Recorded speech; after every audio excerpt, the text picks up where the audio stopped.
한국에서 아파트는 싫어 라고 하는 사람은 손에 꼽을 겁니다. 신혼부부 주거 1순위가 아파트라고 하니 다른 설명은 필요가 없죠. 시간을 돌려 사람들은 언제부터 아파트에 살게 되었나. 오늘의 나부리는 아파트에 대한 이야기입니다. 로제가 저 멀리 미국에서 열창했던 그 아파트. 세계적으로 봐도 아파트가 가장 많은 곳은 대한민국, 한국이라고 하는데요. 하지만 아이러니하게도 전세계 아파트의 처음은 한국이 아니었습니다. 18세기 중반 산업혁명이 시작된 해리포터의 나라 영국에서는 발전하는 도시에 기뻐하는 게 아니라 발전과 동반된 문제 때문에 머리가 매우 아팠습니다. 사람들이 많아짐으로써 거주지가 부족했고 교통 착취가 빈번했으며 공기까지 오염됐죠. 친구끼리는 닮는다라고 하죠. 영국의 이웃 프랑스에서도 19세기 산업혁명이 일어났습니다. 역시나 영국에서도 발생한 문제가 똑같이 발생하였으니 이를 해결하고자 스위스에서 태어난 프랑스의 아들 르 거르비지에라는 건축가가 빈민의 주거 환경 개선을 위한 고층 건물이 포함된 도시 계획안을 내놓았으나 사람들은 낯설었던 고층 건물 탓이었는지 개성 없는 모양 탓이었는지 문화성이라고는 단 1도 찾아볼 수 없어! 라고 하며 르 거르비지에의 계획에 경멸을 보냈습니다.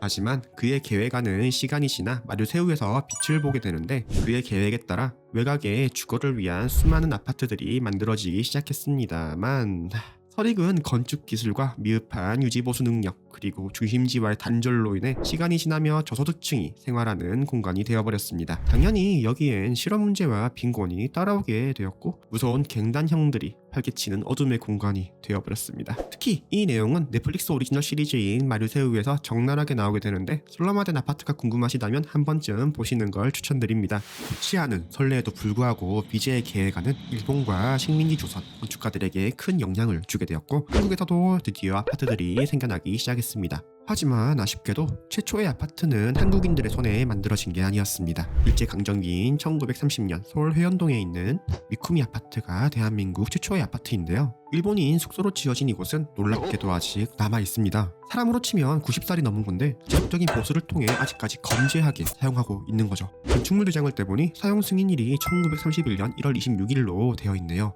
와, 많긴 많네요. 두 번째 아파트도 마찬가지로 미쿠미 상사에 의해 충정로에 만들어졌습니다. 충정 아파트라고 불린 이곳은 일본인이 만들었기에 구조 자체도 일본식 주택 구조를 가지고 있었으며 미쿠미 아파트와 비슷한 양식으로 만들어졌는데 대신 다른 게 하나 있었습니다. 미쿠미 아파트의 경우 벽돌로 지어졌으나 충정 아파트의 경우 그 당시로는 획기적인 콘크리트로 지어지게 되었습니다. 현재 충정 아파트는 다 쓰러져가는 폐가지만 그 당시에는 유럽의 최신 유행을 가져온 아주 힙한 건물이었죠. 이렇게 한국의 아파트가 하나 둘씩 만들어지고 1957년 한국인이 만든 최초의 아파트인 종암아파트가 들어서며 아파트 생활이 일반화되기 시작했습니다. 종암아파트를 시작으로 큰 문제 없이 잘 성장했습니다. 라고 하면 참 좋겠지만 1970년 비극적인 참사가 일어나게 됩니다. 그것은 시민아파트 붕괴 사건. 시공을 담당한 건설사와 공무원들이 중간에 자재를 빼돌리는 엄청난 비리로 인해 부실공사로 이어졌으며 지방공사조차 전혀 하지 않았기 때문에 해빙기에 땅이 녹자 같이 내려앉아 버렸습니다. 안타깝게도 70여 명이 매몰되고 한 분이 돌아가신 비극적인 사건이었고 이 사건으로 사람들은 아파트에 대한 좋지 않은 인식을 가지게 되었습니다.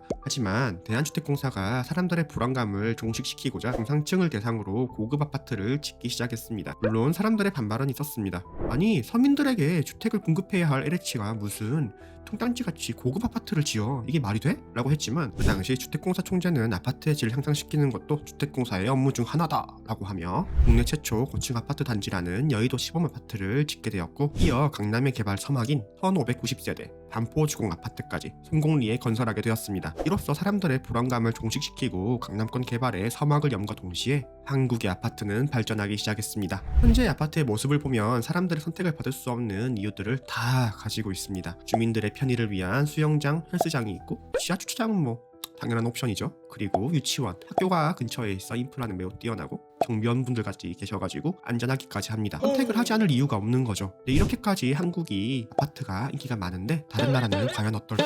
미국에서는 아파트라는 건 한 회사가 건물 전체를 소유해서 월세로 임대를 주는 방식입니다. 한국처럼 소유할 수 있는 건 콘도라고 부르죠. 2차 대전 이후 늘어난 주거 문제를 해결하기 위해 아파트를 대량 건설했지만 1970년대에 오일 쇼크와 많은 이민자들의 유입으로 빠르게 슬럼화가 진행되었습니다. 슬럼화 이후 사람들은 단독주택을 선호하게 되었고 이는 미국의 주된 주거 형태가 되었습니다. 그래도 일부 뉴욕이나 시카고 같은 대도시에서는 초호화 고층 아파트들이 생겨났습니다. 여기는 개인 수영장, 개인 주차장, 그리고 전망대까지 있어서 상류층을 타겟으로 해당하는 공간들이 만들어졌습니다. 자, 이제 북한은 어떨까요?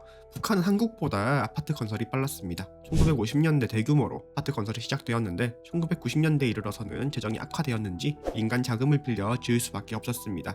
근데 이렇게 지어진 아파트들도 사실상 크게 인기는 없는데요. 그 이유는 북한의 태생적인 자원 부족 때문입니다. 전기가 부족해 툭하면 멈추는 엘리베이터와 층수가 높아지면 높아질수록 물도 제대로 나오지 않고 일부 아파트를 제외하곤 난방조차 제대로 되지 않아 집안에 석탄 난로로 물을 끓여 난방을 하게 되니 의식사고도 종종 일어나게 됩니다. 그래서 사람들은 5층이야 저층 아파트를 선호한다고 하네요. 코로나 시절 불미스러운 붕괴사고나 부실공사를 제외하고는 다른 나라와 비교를 해도 우리나라의 아파트의 편의성은 매우 독보적이라고 할 수 있습니다. 지방을 제외한 서울 경기권에서는 앞으로도 계속 아파트를 요구하는 목소리가 높아질 건데 여러분들은 어느 아파트에 살고 싶으신가요?